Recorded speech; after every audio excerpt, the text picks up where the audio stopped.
하나님은 우리가 점점 견고한 확신에 이르도록 도와주십니다.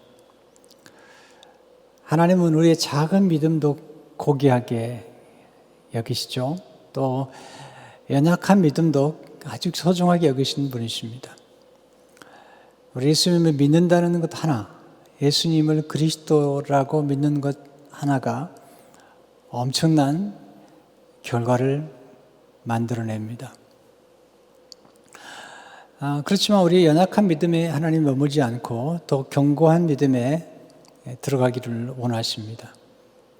우리 처음 예수 믿을 때 아직 우리가 믿은 예수님을 믿는 사건이 어떤 결과를 지금 가져오는지 잘 모르고 믿을 수도 있습니다. 예를 들어서 어떤 왕의 자녀가 태어났는데 그 어린 왕의 자녀는 본인이 왕의 자녀인지 나중에 왕이 될 사람인지 그에게 앞으로 주어질 권세와 영광을 전혀 모를 수 있습니다. 왜냐하면 아직 어리기 때문에 그가 친히 그런 지식이 없는 거죠. 그처럼 우리가 예수님을 믿게 되면 사실 만왕의 왕의 자녀가 되었습니다. 또 하나님의 자녀가 되었기 때문에 엄청난 특권과 또 부요함과 권세를 우리가 가지게 되는데 어릴 때는 아직 모를 수 있습니다. 그래서 우리가 또 신앙이 점점 깊어져 가고 또 우리가 누구이며 우리를 선택해서 자녀 삼으신 하나님이 어떤 분인가를 점점 알아가면서 우리는 더 견고한 확신과 또 하나님의 은혜를 풍성히 누리게 되는 것을 경험하게 됩니다. 하나님께서 우리들에게 점점 견고한 확신이 될 수 있도록 도와주시기 위해서 성령님을 보내주신 것입니다. 그래서 우리 안에 성령님이 내주하시면서 우리가 하나님의 자녀된 사실과 또 하나님 아버지가 얼마나 위대하시고 또 권세가 많으시고 부유하신 분이신가를 우리에게 설명해 주심으로 우리로 하여금 하나님의 자녀됨의 확신 가운데 살아가도록 도와주시는 것을 보게 됩니다. 짧은 몇 절이지만 선생님께서 어떻게 우리의 신앙을 견고하게 하시는지 좀 말씀을 나누고 싶습니다. 첫째로 선생님은 우리가 하나님의 은혜에 매여 있음을 확신시켜 주시는 것을 보게 됩니다. 우리가 어디에 매여 있는지 또 누구에 매여 있는지에 따라서 우리 인생은 달라지죠. 우리 예수님을 믿기 전에는 우리가 이 죄에 매여 살았어요. 또 우리 인간의 욕심에 매여 살았습니다. 또 우리를 두렵게 만드는 죽음에 매여 또는 사망 권세를 가지고 역사하는 마귀에게 매여 또는 세상의 유혹에 매여 살았던 사람들입니다. 예수를 믿은 우리는 이제는 더 이상 그런 세상에 매여 사는 것이 아니라 하나님의 은혜에 매여 살도록 부름받은 사람들입니다. 바울은 아주 중요한 말씀을 오늘 12절에 하고 있죠. 그러므로 형제들아 우리가 빚진 자로 돼 육신에게 져서 육신대로 살 것이 아니니라. 자, 우리가 빚진 자라는 것입니다. 누구에게 빚을 졌다는 얘기입니까? 바울은 우리가 육신에게 빚을 진 자가 아니라는 것입니다. 우리 육신은 육신 자체, 우리 몸 자체는 사실은 문제가 없지만 이 몸의 본능을 따라 역사함으로 말미암은 죄가 우리로 하여금 사망에 이르게 했고 이 죄가 우리로 하여금 마귀의 권세 아래 있게 했던 것입니다. 죄의 삭은 사망이기 때문에 엄청난 죄값을 지불해야 되는데 예수님께서 오셔서 우리의 죄값을 대신 지불해 주셨기 때문에 우리는 더 이상 빚진 자가 아닙니다. 빚은 한 번만 갚으면 되는 것입니다. 죄값은 한 번만 지불하면 되는 것입니다. 때문에 예수님께서 우리 죄값을 대신 지불하시고 죄의 형벌을 받으셨기 때문에 우리는 더 이상 죄값을 지불하거나 또는 죄의 형벌을 받을 필요가 없는 것입니다. 그러면 우리는 이제 더 이상 죄의 빚을 지거나 아니면 육신의 빚을 진 것이 아니라 이제는 하나님의 은혜의 빚을 진 것입니다. 그렇기 때문에 이제는 육신에 매여 사는 것이 아니라 하나님의 은혜 아래서 살아가도록 부름을 받았다는 것입니다. 이것은 놀라운 은혜인 것입니다. 우리가 죄의 값을 지불했다는데 예수 그리스도의 피값으로 우리는 진정한 자유함을 누리게 되었고, 종에서 이제는 하나님의 아들로 딸로 놀라운 변화를 가져오게 된 것입니다. 바울은 에베소 1장 7절에서 우리는 그리스도 안에서 그의 은혜의 풍성함을 따라 그의 피로 말미암아 성량 곧 죄사함을 받았느니라. 은혜의 풍성한 은혜로 예수의 피로 죄사함을 받았다는 것입니다. 우리 죄는 도말되었고 우리 죄값은 완전히 지불된 것입니다. 그러므로 우리는 더 이상 우리의 죄값을 누구에게 질 필요가 없는 것입니다. 이제 우리는 예수 그리스도의 은혜 아래서 하나님의 사랑에 빚진 자요, 하나님의 은혜에 빚진 자요, 하나님의 자비에 빚진 자로서 우리가 살아가는 것입니다. 바울은 로마서에서 거듭 우린 더 이상 죄 아래 있는 것도 아니고 율법 아래 있는 것도 아니고 이제는 우리가 은혜 아래 있게 되었다고 말씀하고 있습니다. 로마서 6장 14절을 보게 되면 죄가 너희를 주장하지 못하려니 이는 너희가 법 아래 있지 아니하고 은혜 아래 있음이라. 바울은 로마서 8장에서도 죄와 사망의 법 아래 있는 것이 아니라 이제는 생명의 성령의 법 아래로 우리가 들어갔다고 말씀하고 있습니다. 그런 까닭에 우리는 더 이상 빚진 자가 아니기 때문에 이제는 육신을 따라 살 필요가 없다는 것입니다. 또 육신이 행하는 욕망을 따라서 나쁜 행실을 따라 살지 말고 그 행실을 오히려 죽이라는 것입니다. 13절을 보시면 너희 육신대로 살면 반드시 죽을 것이로되 영으로서 몸의 행실을 죽이면 살리니, 이 말씀은 바울이 지금 우리가 받은 은혜를 깨닫게 하기 위해서 우리의 과거의 모습들을 한 번씩 돌아보게 하는 것입니다. 우리가 옛날에는 육신을 따라 살았기 때문에 우리가 영원히 멸망할 수밖에 없었던 것입니다. 곧 육신을 따라 사는 사람은 반드시 죽임을 당하는 것입니다. 죄의 싹은 사망이고 악은 멸망을 가져오는 것입니다. 근데 바울은 이렇게 얘기합니다.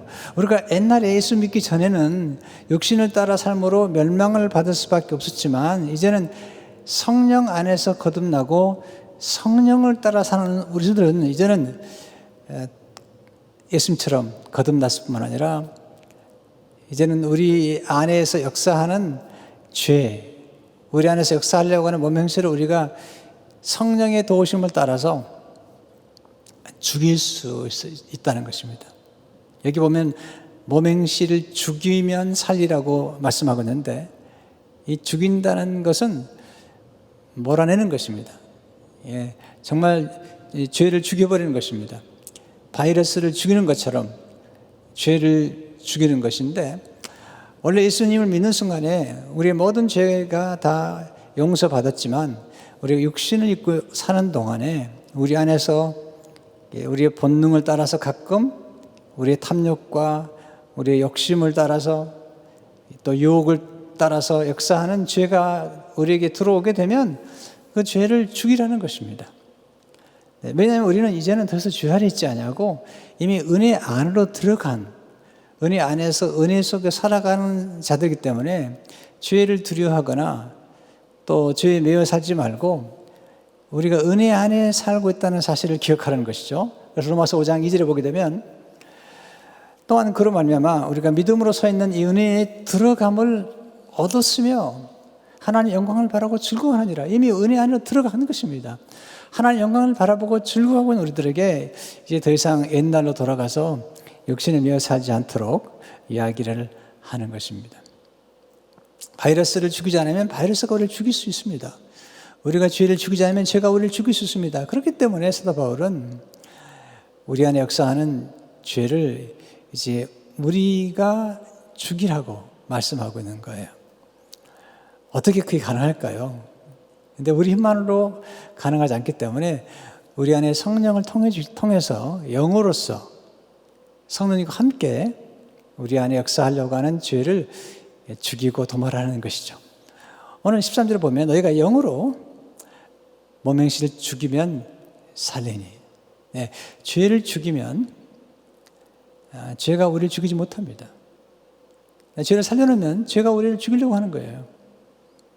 사도 바울은 그런 면에서 몸의 행실, 나쁜 행실을 죽이라 그렇게 말씀하고 있습니다. 그런데 여기서 놀라운 사실은 우리가 예수 믿는 것부터 또 하나님 나라에, 영원한 하나님 나라에 들어갈 때까지 사실은 하나님이 계속 도와주신다는 사실이에요.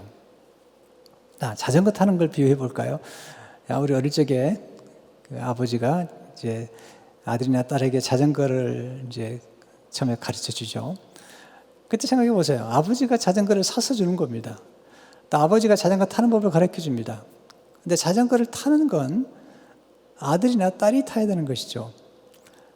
그리고 자전거를 타고 나면, 잘 타게 되면 아버지가 응원을 하죠. 사실은 가만히 보면 그 자전거를 사주신 분도 아버지고, 또 가르쳐 주신 분도 아버지고, 잘 타도록 도와준 분도 아버지시죠. 그러나 그걸 타는 것은 본인이 타야 되는 것입니다. 제가 이제 자주 쓰는 비하인데, 영적 인도자들의 역할을 저는 산파라고 생각이 되는데, 목회자나 영적 안내자의 그런 산파라고 생각하고, 또 성도님도 영적 안내자와 같기 때문에 어떤 면에서는 산파와 같은 역할을 하시는 거죠. 자, 결혼해가지고 여인이 아이를 잉태하게 되면, 아이를 잉태하고 10개월이 지나게 되면 이제 아이를 출산하게 되죠. 요즘은 이제 산부인과 선생님들이 아이를 받아주지만, 옛날에는 산파들이 아이를 받는 걸 도와주는 거죠. 그러면 산파가 이제 산딸이 꽉 차면 산모에 가서 아이를 이제 같이 받아주는 거죠. 그때 산파가 아이가 어떻게 출산하게 되는지 산모가 얘기하고, 그리고 통증이 올 거고, 그리고 이제 그 통증이 심해지다가 이제 아이가 날 때가 되면 아이 머리가 나오고 그렇게 나오게 된다는 사실을 이야기를 해주죠. 그리고 이제 어떤 고통스러운 순간에 산파가 옆에서 응원해 주는 것입니다. 조금만 더 힘을 내라고. 좀 지나면 이제 아이의 머리가 보이면 이제 드디어 아이의 머리가 보인다고. 조금만 더 힘을 내라고. 아이가 태어난다고. 아이가 태어나면 그 아이를 당신 품에 안겨주겠다고 그렇게 얘기하는 거죠. 그래서 정말 아이가 태어나면 그 아이를 산모에게 산파가 이렇게 안겨주죠. 자, 보세요. 아이를 낳는 건 산파가 낳는 게 아닙니다. 아이를 낳는 건 산모가 낳는 것입니다. 또 아이가 태어나면 그 아이는 산파의 아이가 아닙니다. 그 아이는 산모의 아이인 것이죠.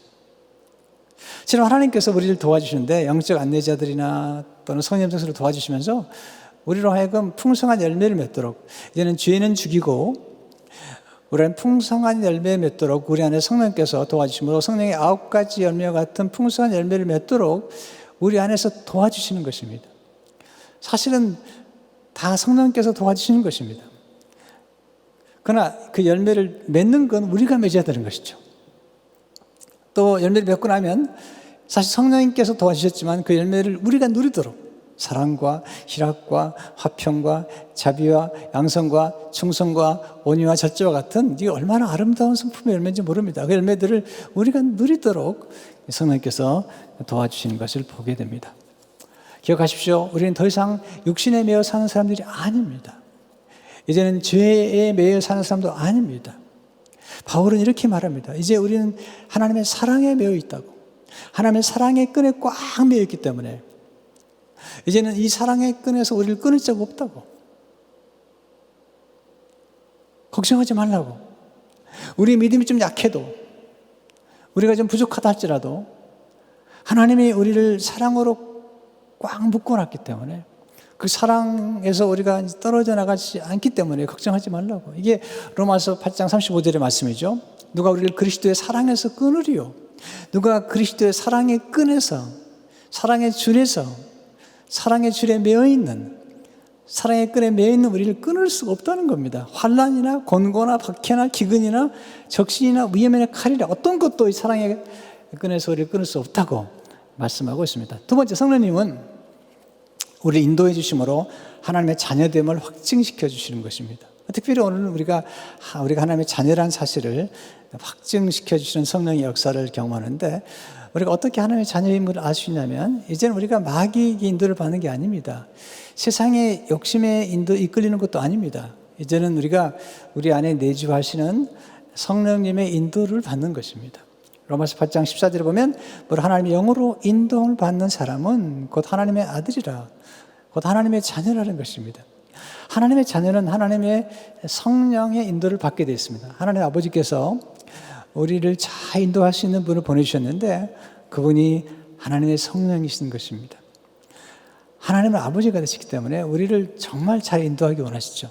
여러분, 정말 훌륭한 아버지라면, 훌륭한 어머니라면 자녀를 유익한 길로, 그리고 올바른 길로, 그리고 복된 길로, 그리고 영광스러운 길로, 진정한 행복의 길로 인도할 것입니다. 그처럼 하나님께서 우리들에게 성령을 보내셔가지고 우리를 유익한 길로, 형통의 길로, 축복된 길로, 행복의 길로, 풍성한 삶으로 우리를 인도하시는 것입니다. 사실 이 말씀을 좀 묵상하다가 제 가슴에 떠오르는 하나님 말씀들이 몇 구절 떠올랐습니다. 그것은 전부 하나님이 우리를 어떻게 인도하시는가에 대한 말씀이었습니다. 제일 먼저 떠오르는 말씀이 시편 23편인데요. 하나님은 선한 목자처럼 우리를 인도해 주신다는 거죠. 시편 23편 2절 3절을 보게 되면, 그가 나를 푸른 풀밭에 누시며, 놀라운 말씀, 쉴 만한 물가로 인도하신도다. 내 영혼을 소생시키시고 자기 이름을 위하여 의의 길로 인도하신도다. 또한 하나님은 항상 우리를 인도하신다는 거죠. 이 항상. 이사야 58장 11절에 보면, 제가 너무 좋아하는 말씀이에요.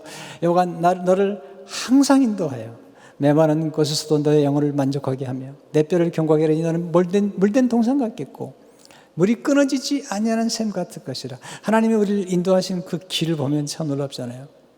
마지막은 물된 동산같이 풍성한 곳.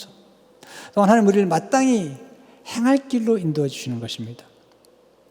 우리가 유익한 길로, 마땅히 행할 길로. 이사야 48장 17절을 보시면, 너의 구속자시요 이스라엘의 거룩하신 이이신 여호와께서 이르시되 나는 내게 유익하도록 가르치고 너를 마땅히 행할 길로 인도하는 내 하나님 여호와라. 하나님은 우리가 유익하도록, 우리가 마땅히 행할 그 정로를 가도록 인도하는 분이신 것입니다. 뿐만 하나님 우리가 가야 할 길을 지도해 주신다는 겁니다.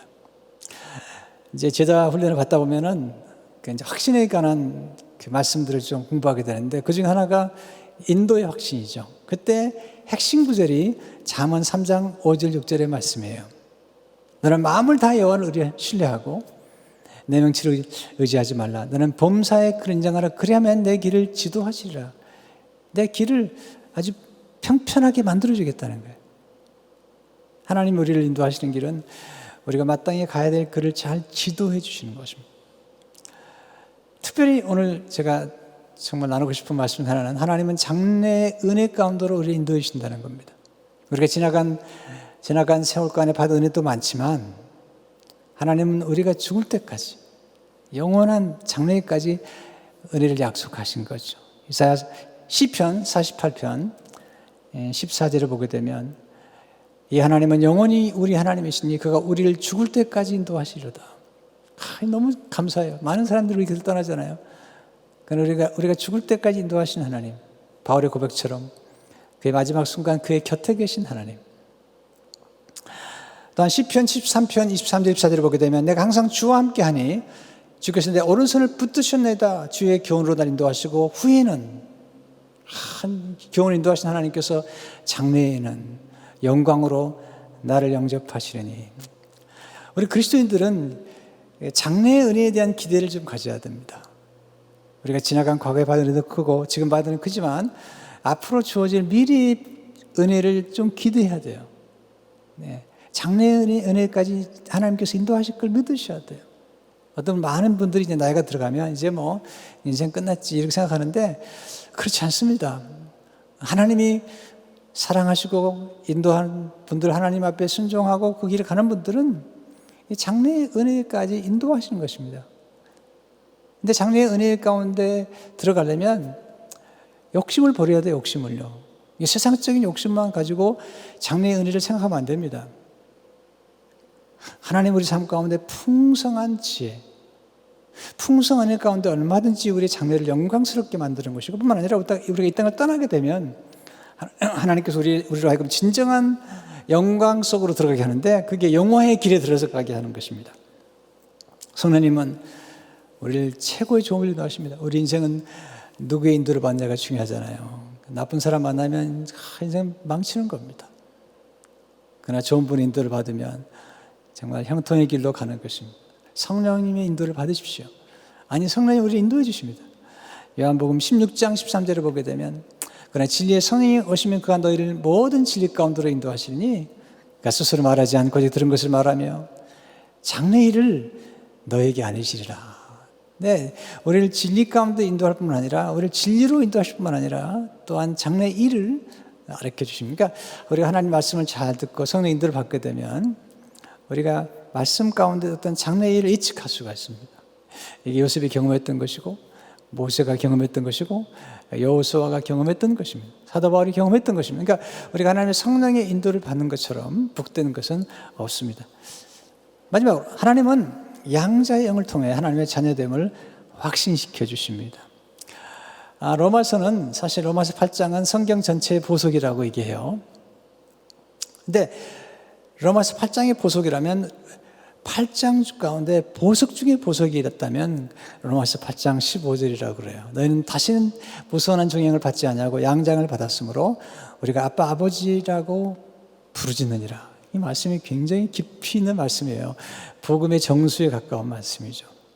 먼저 여기서 사도 바울이 강조하는 게 뭐죠? 15절에서 너희는 다시 무서워하는 종행을 받지 아니하고, 이 말은 뭐냐면, 다시란 말은 뭐냐면 우리가 옛날에 무서워하는 종의 영을 받고 살았다는 것입니다.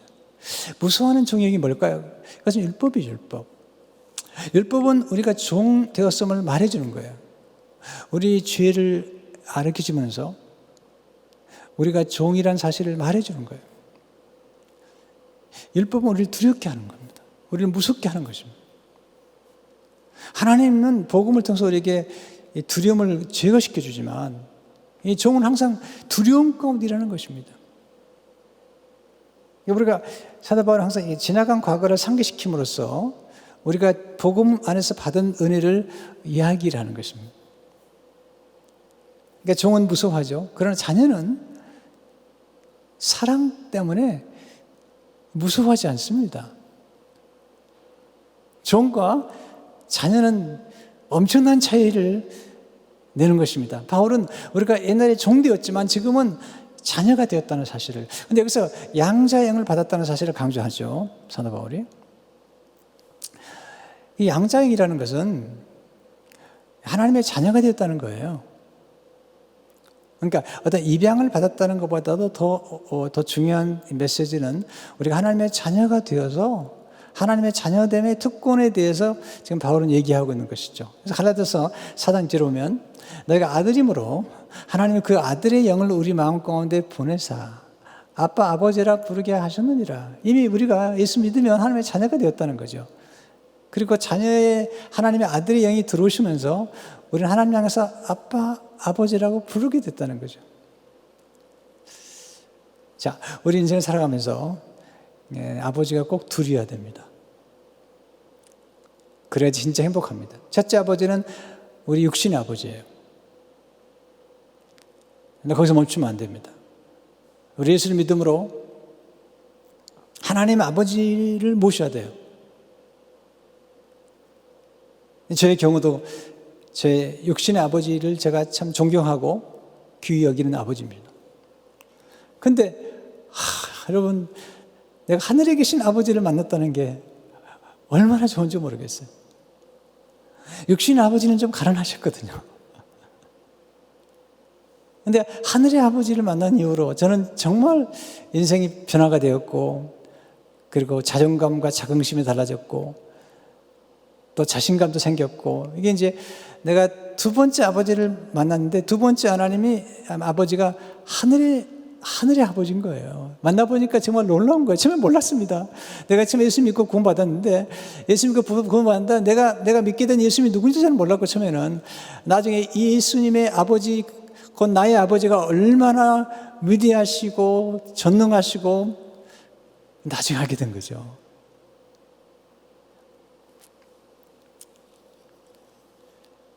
사실 이제 사도 바울이 이 양자의 영에 대해서 얘기하는데, 이 양자의 영을 얘기할 때 바울은 여기서 우리가 원래 자녀가 아니었는데 입양되었다는 사실을 강조하려고 하는 게 아니에요. 갈라디아서는 그냥 아들이라고 그러잖아요.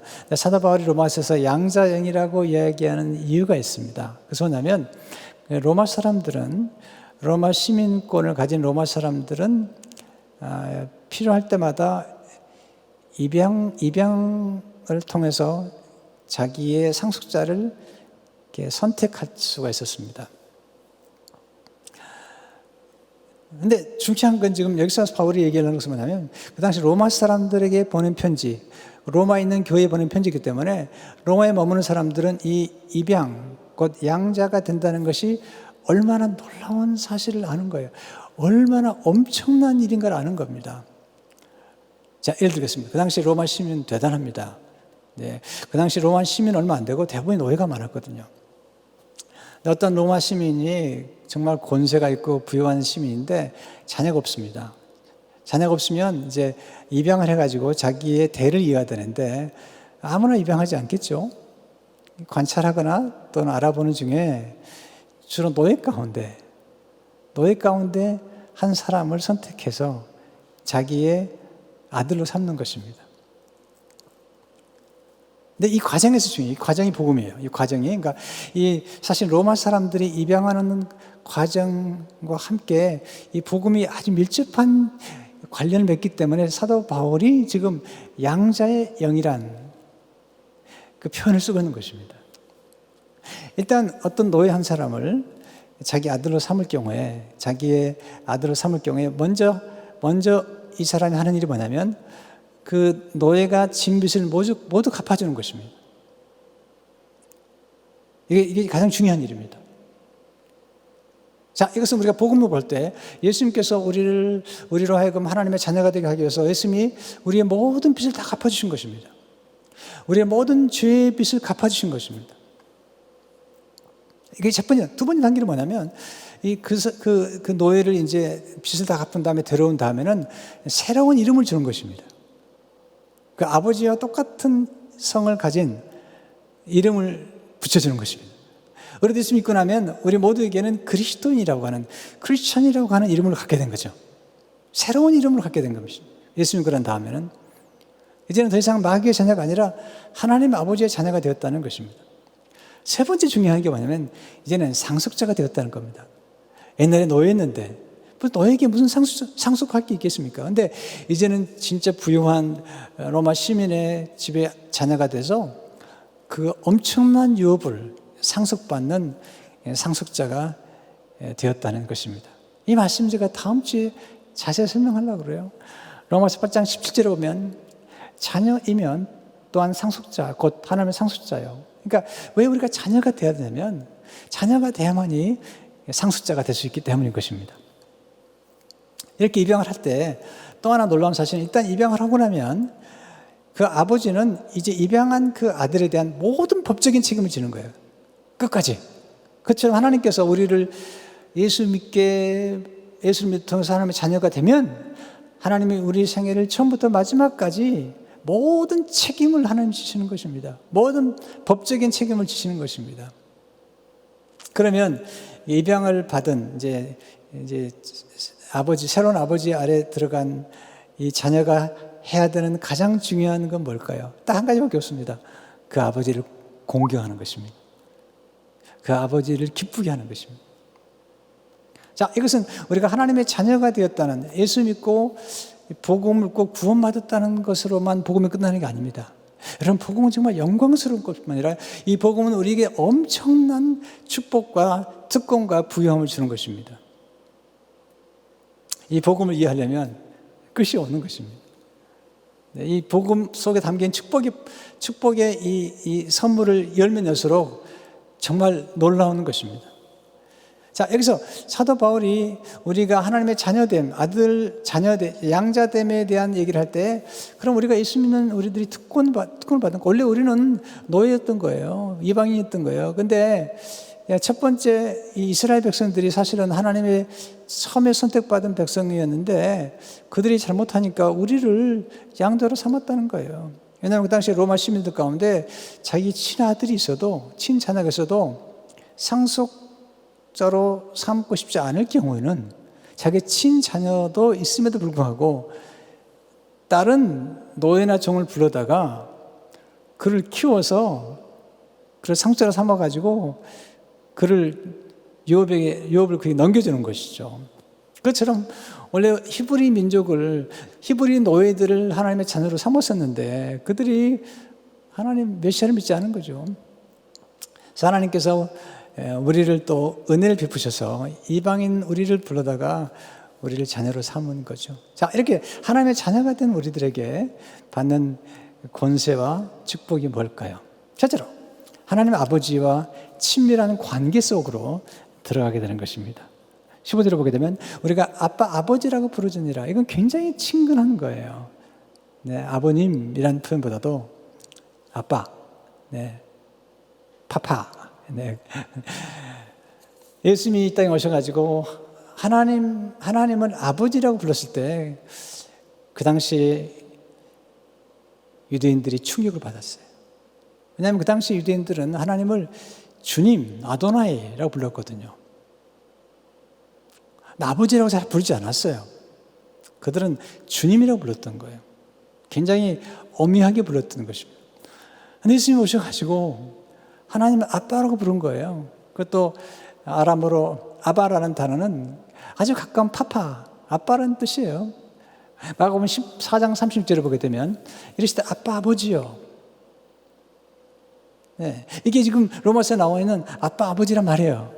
아빠 아버지요. 아버지께는 모든 것이 가능하오니 이 잔을 내게서 옮기시옵소서. 그러나 나의 원대로 마시옵고. 이 놀라운 메시지인 거예요. 하나님께서 아빠가 되신다는 거예요. 그만큼 친근한 관계 속에 들어간다는 것입니다.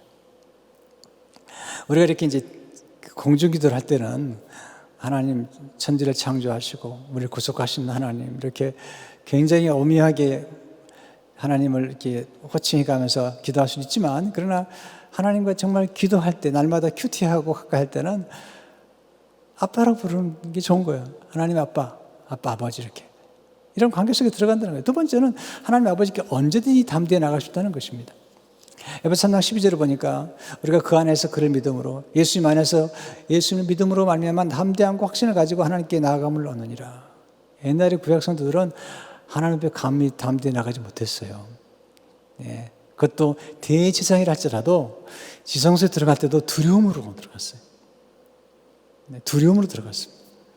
그래서 혹시 죽을까 무서우니까 방울을 달고 그리고 발끝에다가 끈을 매달아서 들어갔습니다. 그래서 죽으면 끝까지 보내기 위해서. 왜냐하면 그 앞에 아무나 들어갈 수 없는 것입니다. 그런데 예수 믿음으로 이제는 법적인 지위가 생길 겁니다. 하나님 앞에 언제나 나갈 수 있는 법적인 지위가 생긴 것이죠. 세 번째, 하나님 아버지 집에 영원히 거하게 됩니다. 제가 이번에 이 말씀 준비하면서 깊이 깨달은 것 중에 하나예요. 요한복음 8장 35절에 보면 종은 영원히 집에 거하지 못하되 아들은 영원히 거하나니. 여러분, 종은 일하고 집을 떠나게 돼 있어요. 근데 아버지는, 그 아들은 아버지 집에 있는 거죠. 자, 우리가 밖에서 일을 하다가도 집에 들어가죠.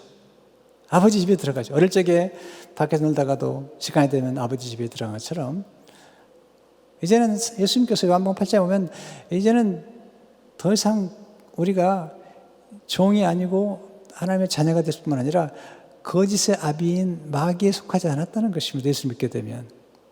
그래서 요한복음 14장 2절에 보면 내 아버지 집에 거할 것이 많다 그랬어요. 여러분, 마귀의 자녀는 마귀가 거하는 집에 가게 되어 있습니다. 그게 지옥입니다. 그러나 하나님의 자녀는 하나님의 아버지가 계신 아버지 집에 가게 되어 있죠. 예수님께서 부활 승천하실 때에 아버지 집으로 가신 것입니다. 그리고 우리에게 말씀하셨어요. 내가 다시 와서 너희를 나 있는 곳에 가게 하겠다는 것입니다. 보세요. 왜 예수님께서 우리를 종이 아닌 자녀로 삼아야 되냐면 주님이 우리와 영원히 함께 하시기 원하시기 때문에 주님이 거하시는 곳에 가려면 우리가 종이 되면 안 되는 것입니다. 우리가 예수님과 형제가 되어야 되는 것입니다. 하나님의 자녀가 돼야만이 우리가 예수님과 영원히, 하나님과 영원히 거할 수 있기 때문에 우리를 자녀로 삼으시는 것입니다. 그것도 영원히 거하도록 하기 위해서. 이것이 다윗의 고백이잖아요. 시편 23편 6절에 보면 내 평생의 선하심과 인자하심이 반드시 날 따르니 내가 여호와 집에 영원히 살리로다. 여호와 집에 영원히 사는 것. 이게 우리가 누린 축복이죠. 네 번째, 성령을 통해서 우리가 하나님의 자녀됨을 확증받게 됩니다. 확증받게 되죠. 로마서 8장 10절을 보게 되면 성령이 친히 우리 영과 더불어 우리가 하나님의 자녀인 것을 증언하시나니. 자, 우리 예수님이 하나님의 자녀가 됐어요. 하나님의 자녀가 된 이 내용을 성령께서 오셔가지고 너는 하나님의 자녀야 말해주는 거예요. 또 우리를 하여금 하나님 향해서 아빠, 아버지라 부르도록 도와주는 거예요. 여러분, 처음에 예수 믿고 나서 하나님을 향해서 아빠, 아버지라 부르는 게 처음에 좀 어색합니다. 이런 거와 똑같아요. 네. 어떤 청춘 남녀가 서로 사귀는 중에 네, 옆집 아저씨 아들하고 사귀게 된 거예요. 평소에 그 자매가 아저씨 그랬어요. 그렇지, 아저씨. 근데 그 아저씨 아들하고 사귀다가 결혼하게 된 거죠. 결혼하고 나니까 이제 바뀐 거예요. 옛날에 아저씨가 아니라 아버지예요. 근데 처음에 익숙하지 않으니까 아버지 그렇게 불러야 되는데 아저씨라고 불러버리면 안 되잖아요. 그렇죠. 우리가 예수 믿는데 하나님 아버지를 하나님이라고는 부를 수 있는데 이 아버지라고 잘 안 불러주는 거예요. 또는 육신의 아버지가 마음에 안 들었던 자녀들은, 육신의 아버지한테 학대를 받았던 자녀들은 상처가 있기 때문에 이 아버지란 단어 별로 안 좋아해요. 근데 성령이 오셔가지고 우리를 온전히 치유할 때 하나님을 향해서 하나님 아빠, 아버지라고 부를 뿐만 아니라 육신의 아버지도 용서하게 되는, 거기까지 가게 되는 것이죠. 성령께서 우리 안에 오셔가지고 우리가 하나님의 자녀라는 사실을 말씀해주고 있는 것을 보게 됩니다. 자, 여기서 확증이라는 단어가 뭘까요? 우리를 증언한다는 단어가 이게 뭐냐면 인을 쳐주는 겁니다. 하나님의 자녀라는 도장을 찍어주는 것입니다. 에베소 1장 13절에 보면 그 안에서 너희도 진리의 말씀 곧 너희의 구원의 복음을 듣고 그 안에서 또한 믿어 약속의 성령으로 인치심을 받았으니, 인을 친다는 것은 소유를 의미합니다. 그리고 정품이라는 것을 인정해 주는 겁니다. 예, 진짜라는 것입니다. 자, 우리 예수 믿고 나면 하나님의 자녀가 됐는데, 자녀가 이미 됐는데 그 하나님의 자녀가 된 것을 인치는 과정이 뭐냐면 이게 세례입니다. 자, 우리가 세례를 받음으로 구원받는 거 아니에요. 예수 믿으면 구원받는 거예요. 성경에 세례를 받음으로 구원받는다는 말이 한 군데도 없어요. 그러나 예수 믿고 나서 하나님의 자녀가 됐는데 하나님의 자녀가 됐다는 사실을 공적으로 도장을 찍어주는, 그게 뭐냐면 세례예요. 예수님도 그렇게 하셨어요. 예수님께서 세례를 받고 올라오실 때 거기서 하늘에서 성령이 임하십니다. 이게 도장을 찍어주는 겁니다. 성령이 임한 분이 곧 하나님의 아들이라는 거예요. 그것도 하나님의 음성들이죠. 이런 내 사랑하는 아들은 내 기뻐하는 자라는 거죠. 자, 이 마태복음에 나오는 이 세례를 받고 올라오신 사건, 그러나 요한복음은 예수님이 세례를 받고 올라오신 사건이 기록되지 않으면서 그 사실과 방분한 말씀을 주시는데요. 그게 요한복음 6장 27절의 말씀이에요. 인자는 아버지 하나님께 인치신 자니라. 이 말씀을 성경학자들은 예수님께서 세례를 받고 올라오실 때 성령이 임했던 사건, 그 사건에 대해서 이 말씀이라고 얘기를 하고 있는 거죠.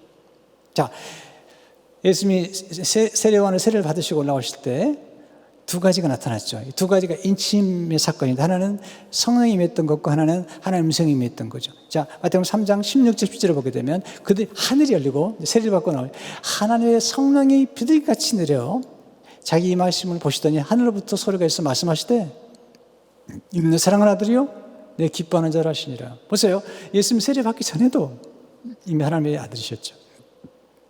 자, 성령이 임하기 전에도 하나님의 아들이셨죠.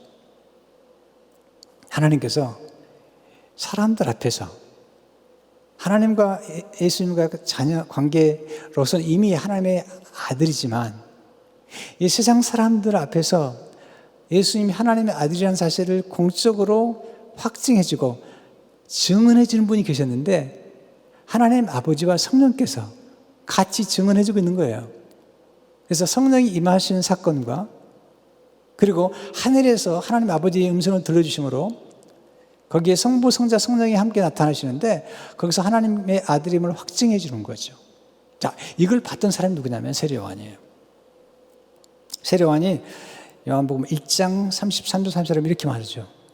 나를 보내요. 물로 세례를 베풀하신 그이가 나에게 말씀하시되 성령이 내려서 누구 위에든지 머무는 것을 보거든 그가 곧 성령으로 세례를 베푸는 이인 줄을 알라 하셨기에 내가 보고 그가 하나님의 아들이심을 증언하느라 하니라. 세례 요한을 불러서 사명을 맡기신 분이 말씀하셨다는 거예요. 성령이 내려서 누구든지 머물면 그가 성령으로 세례를 베푸는 메시아 하나님의 아들인 것을 알라고. 그래서 그가 하나님의 아들이심을 증언했다는 거예요. 다시 한번 말씀 보겠어요. 나를 보내어 물로 세례를 베풀러 하신 그이가 나에게 말씀하시되 성령이 내려서 누구 위에든지 머무는 것을 보거든 그가 곧 성령으로 세례를 베푸는 이인 줄을 알라 하셨기에 내가 보고 그가 하나님의 아들이심을 증언했다는 거예요. 자, 우리도 마찬가지죠. 우리가 예수 믿고 하나님의 자녀가 됐습니다. 근데 우리가 예수 믿고 하나님의 자녀가 됐는데 하나님의 성령이 우리에게 임하죠. 자, 예수님께서 승천하신 후에 성령이 제자들에게 임하죠. 마가다락방에. 이 역사.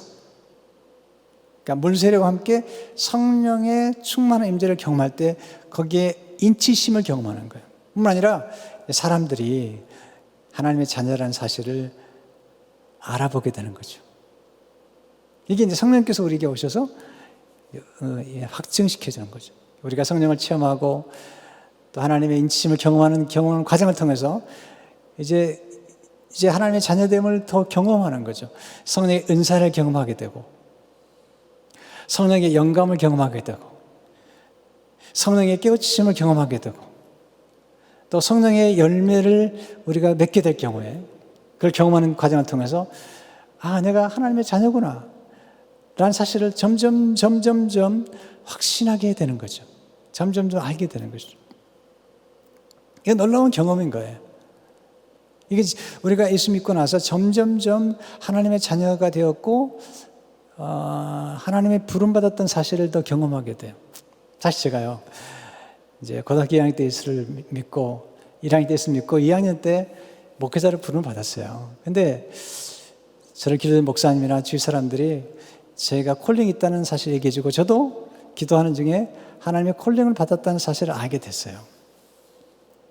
알게 됐지만 가끔 잠깐 흔들리는 거예요. 왜? 몸도 약하고 또 목소리도 작고 또 발음도 정확하지 않고 너무 부족한 거예요. 네, 부족하기 때문에 이게 내가 진짜로 하나님의 부름을 받았는가라는 생각을 할 때가 있는 거죠.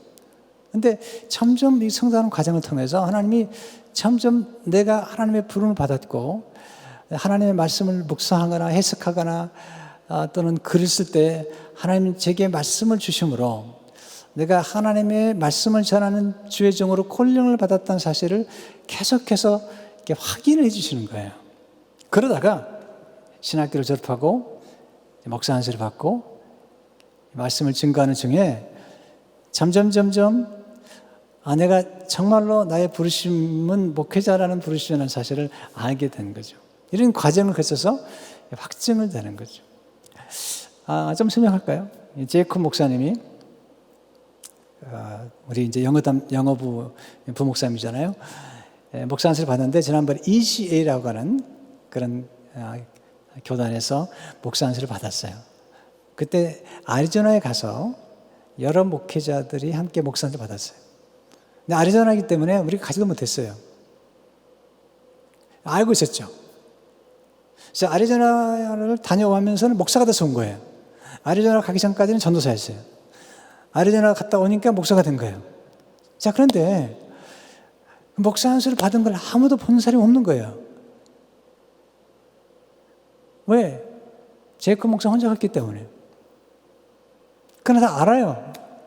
그래서 어떻게 하느냐? 교회에서 목사 안수 예배를, 감사 예배를 드리면서 제가 설교하고 다시 한번 우리 목회자들이 안수를 하는 거죠. 이게 확증하는 거예요, 확증을. 선지자 전체 보는 앞에서. 그리고 거기다가 가운 입혀서 이제 제이콥 목사님은 퍼블릭하게, 오피셜리 이제는 어데인드 패스트가 됐다는 사실을 확증하는 거죠. 이게 이제 마찬가지. 예수님께서 세례를 받으시는 것이나 또 성령께서 우리 안에 와서서 역사하시는 것과 우리가 세례를 받고 또 성령 세례를 받는 과정에서 다 이렇게 역사하는 거죠. 또 하나 예를 들어보면, 자, 다윗이 사무엘이 그에게 와서 기름 부을 때는 아마 나이가 한 17살, 요셉 나이쯤 된 것 같아요. 그때 기름을 붓죠. 기름 부으니까 여호와의 영이 충만하게 되죠. 이 뭐냐면 왕이라는 거예요. 보세요. 기름은 부었지만 아직 왕은 아닌 거예요. 이미 왕이 됐어요. 아직 왕으로 등이하지 못한 거죠. 그리고 한 10여 년 동안 사울에게 축기를 받으면 굉장히 고통을 받아요. 그러다가 사울이 죽으면서 드디어 남쪽 유다 왕이 되는 거예요. 그때 또 기름 받는 거죠. 한 번 기름 받는 게 아니에요. 이제 왕이 드디어 확증이 되는 거죠. 보세요. 왕이었던 다윗이 왕으로 부름받은 거예요. 그러다가 왕으로 기름 부음 받은 확증을 받은 거죠. 나이 7년 반이 지나요. 그랬더니 북쪽 이스라엘에 있는 사울 사람들이 와가지고 자기도 다스려달라는 거예요. 그래서 명실공히 남과 북의 연합의 왕이 되죠. 그리고 시온, 곧 예루살렘을 성읍으로 삼고 그때 다시 기름을 받아요. 세 번째 기름을 받는 거죠. 그래가지고 명실공히 왕으로 확증이 된 거죠. 자, 성령께서 우리 안에서 우리 영과 더불어서 우리가 하나님의 자녀인 것을 확증한다는 게 바로 그런 뜻이에요. 우리가 하나님의 자녀가 이미 됐어요. 영접하는 자, 곧 그 이름 믿는 자는 하나님의 자녀가 되는 권세를 주셨어요. 근데 성령께서 오셔가지고 우리가 더불어서 우리 하나님의 자녀인 것을 확증시켜 주시고 하나님의 자녀의 특권과 그 영광과 그 부요를 알게 해주시고 그리고 하나님께 언제나 나갈 수 있는 하나님의 자녀로 친근하게 나갈 수 있도록 간구의 영을 우리에게 부어주셨다는 것입니다. 자, 여기서 성령님은 하나님 아버지께 나아가 부르짖어 기도하도록 도와주시는 것입니다. 15절에 보시면 양자형을 받았으므로 우리가 아빠 아버지라 부르짖는 이건 기도예요. 자, 요한복음 15장을 진짜 많이 암송하고요. 그리고 많이 묵상해요. 정말 성경 가운데 요한복음 15장을 많이 암송하고 묵상합니다. 영어로도 암송하고. 그런데 최근에 와서 놀라운 깨달음 중에 하나가 뭐냐면 예수님이 제자들을 종이 아니라 친구라고 부른 거예요. 나중에 보면 요한복음 20장에 보게 되면 제자들 향해서 말씀하실 때 막달라 말을 통해 가지고 나의 아버지, 형제들에게 너의 아버지, 나의 하나님, 너의 하나님이라고 말씀하는 거죠. 예수님 너무 겸손하시잖아요. 왜 겸손하시냐? 겸손한 건 자기를 낮추는 겁니다. 그래서 다른 사람과 똑같이 되는 거죠. 예수님 우리 자기를 낮추셔가지고 우리처럼 정말 연약한 인간이 된 거죠. 또 하나 겸손은 뭐냐면 남을 높이는 거죠. 예수님께서 제자들을 그들을 종이 아니라 친구로 높여놓으신 거죠. 요한복음 10장 15절을 보게 되면 내가 너희를 종이라 부르지 않는다는 겁니다. 내가 너를 친구로 부른다는 것입니다. 왜냐하면 종은 주인이 하는 걸 알지 못하기 때문에 내가 아버지께 받은 모든 것들을 알게 하겠다는 겁니다. 그래서 제자들을 더 이상 종이 아니라 예수님의 친구요? 예수님의 친구란 말은 예수님처럼 하나님의 자녀가 됐다는 거죠. 그건 이런 얘기죠. 예수님의 친구라는 것은 예수님의 아버지가 그 제자들의 아버지요, 예수님 하나님이 제자들의 아버지라는 거죠. 그리고 나서 요한복음 15장 16절에 말씀이 나오는데 이게 기도의 말씀인 거예요. 너희가 나를 택한 것이 아니요 내가 너희를 택하여 세웠나. 이는 너희로 가서 열매를 맺게 하고 너희 열매가 항상 있게 하여 내 이름으로 아버지께 무엇을 가든지 다 받게 하려 함이라. 예수님 이름으로 예수님의 아버지가 누구냐면 그 제자들의 아버지라는 거예요. 내 이름으로 너희도 하나님의 자녀가 되었고 내 아버지가 너희 아버지라는 거예요. 그래서 너희가 무엇을 거든지 다 받게 하겠다는 겁니다. 성도 여러분, 사도 바울이 지금 우리에게 이야기하고 싶은 얘기는 뭐죠? 우리가 이미 하나님의 자녀라는 것입니다. 이제는 종이 아니라는 것입니다. 이제는 육신에 매여 사는 것이 아니라 하나님의 은혜 아래서 은혜에 매여서 사랑에 매여 사는 사람들인 것입니다. 뿐만 아니라 우리는 하나님의 자녀의 엄청난 특권을 가지고 있는 것입니다. 이제는 상속자인 것입니다. 네, 모든 많은 왕이신 왕의 그 놀라운 자녀가 될 것일 뿐만 아니라 그 특권, 하나님께 언제나 나갈 수 있으며 언제나 구할 수 있으며 그리고 하나님의 놀라운 영광스러운 그 특권을 누리게 된 자녀로 살아간다는 사실을 말씀하고 있습니다. 이것이 지금 로마서 8장에 나오는 복음을 얘기해 주는 것입니다. 성도님 여러분은 이제는 더 이상 세상의 노예가 아닙니다. 여러분 하나님의 자녀가 되었습니다. 이 자녀의 특권을 아십시오. 그리고 예수님과 함께 상속자가 되었다는 사실을 기억하십시오. 그 말씀 다음 주에 자세히 말씀드리겠지만 여러분이 하나님의 자녀로 살아가면서 이제는 세상의 죄에 매여 살지 말고 행실은 죽여버리고 성령님과 함께 여러분 산파는 아이가 나면 떠나죠. 그죠? 그러나 성령님은 우리 곁을 떠나지 않습니다. 계속 우리 곁에서 계시면서 우리를 하여금 제자를 삼도록 또 다른 제자를 잉태하고 생산하도록 계속 도와주시고 그리고 하나님 나라에 들어갈 때까지 도와주시는 분입니다. 그 성령께서 여러분 안에 역사하고 계신다는 것을 알고 이 확신 가운데 승리하시기를 주의 이름으로 축원합니다. 하나님 아버지 감사합니다. 오늘 주신 말씀으로 양식을 삼고 이제 우리가 더 이상 종이 아니라 하나님의 자녀요. 이제는 무서워하는 영을 받은 것이 아니라 하나님의 사랑의 영, 양자 영을 받아서 사랑하는 주님 앞에 가까이 나아갈 뿐만 아니라 담대히 나가게 하시며 하나님 앞에 기도하는 모든 것들을 다 받아 누리며 하나님께 영광을 돌리는 우리 생애가 되도록 축복해 주옵소서. 예수 이름으로 기도하옵나이다. 아멘.